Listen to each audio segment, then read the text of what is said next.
A Christmas Carol by Charles Dickens. Stave 3, Part 1, Christmas Feast. Scrooge awoke in his bedroom. There was no doubt about that.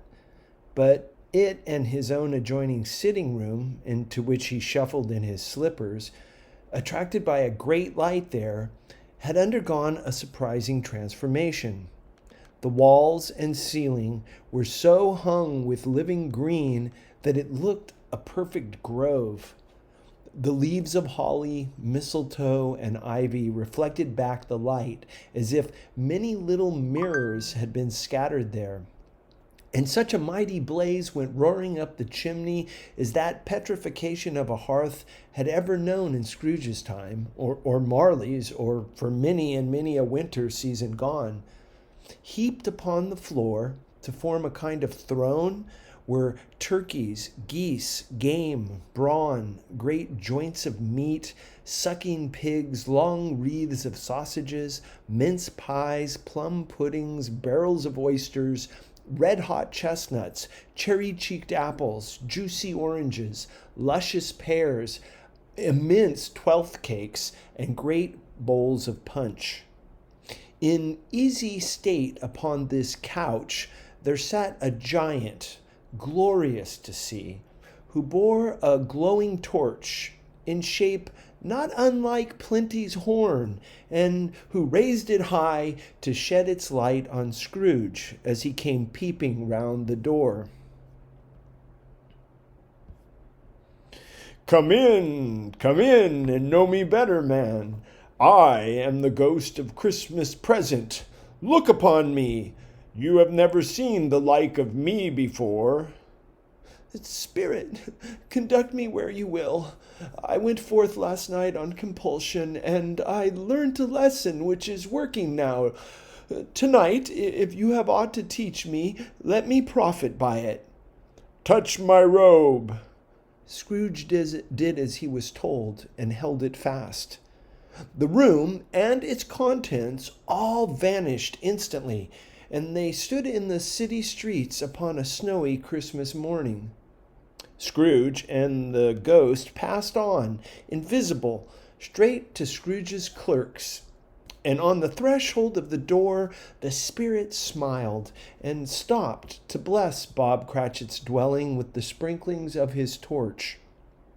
Then up rose Mrs. Cratchit, Cratchit's wife, assisted by Belinda Cratchit, second of her daughters, while Master Peter Cratchit plunged a fork into the saucepan of potatoes, getting the corners of his monstrous shirt collar into his mouth.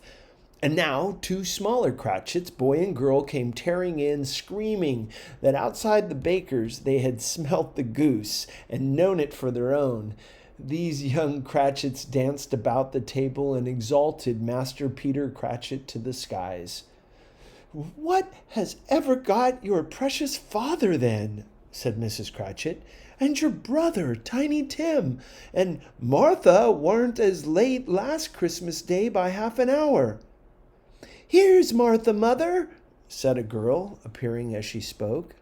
"Why, bless your heart alive, my dear, how late you are," said Mrs. Cratchit, kissing her a dozen times and taking off her shawl and bonnet for her.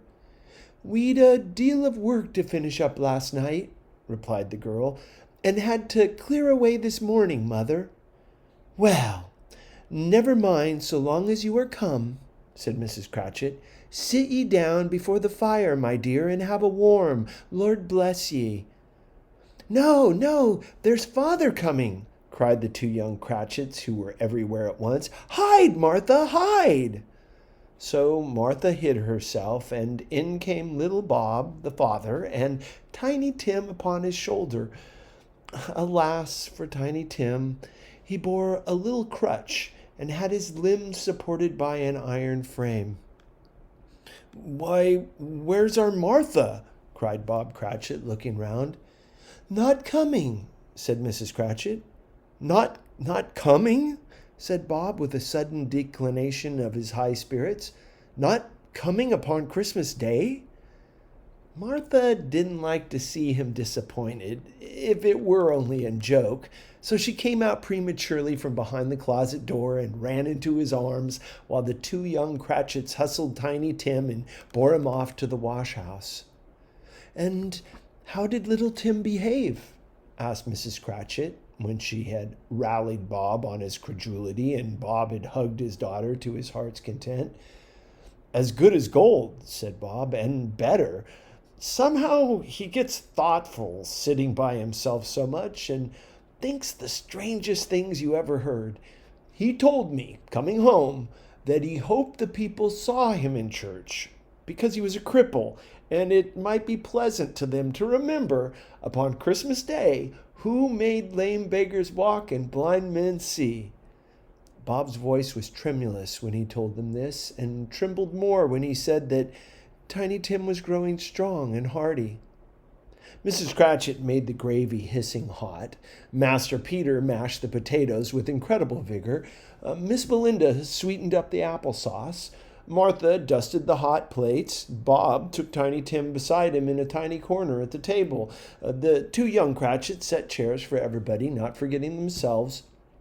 At last, the dishes were set on and grace was said. It was succeeded by a breathless pause as Mrs. Cratchit, looking slowly all along the carving knife, prepared to plunge it in the breast. But when she did, and when the long-expected gush of stuffing issued forth, one murmur of delight arose all around the board, and even Tiny Tim, excited by the two young Cratchits, beat on the table with the handle of his knife and feebly cried, "Hurrah!" There never was such a goose. Bob said he didn't believe there ever was such a goose cooked. Its tenderness and flavor, size and cheapness were the themes of universal admiration. But now, the plates being changed by Miss Belinda, Mrs. Cratchit left the room alone, too nervous to bear witnesses, to take the pudding up and bring it in. "Oh, a wonderful pudding!" Bob Cratchit said, and calmly too, that he regarded it as the greatest success achieved by Mrs. Cratchit since their marriage. Mrs. Cratchit said that now the weight was off her mind, she would confess that she had had her doubts about the quantity of flour. At last the dinner was all done. The cloth was cleared, the hearth swept, and the fire made up. The compound in the jug being tasted and considered perfect, apples and oranges were put on the table, and a shovelful of chestnuts on the fire.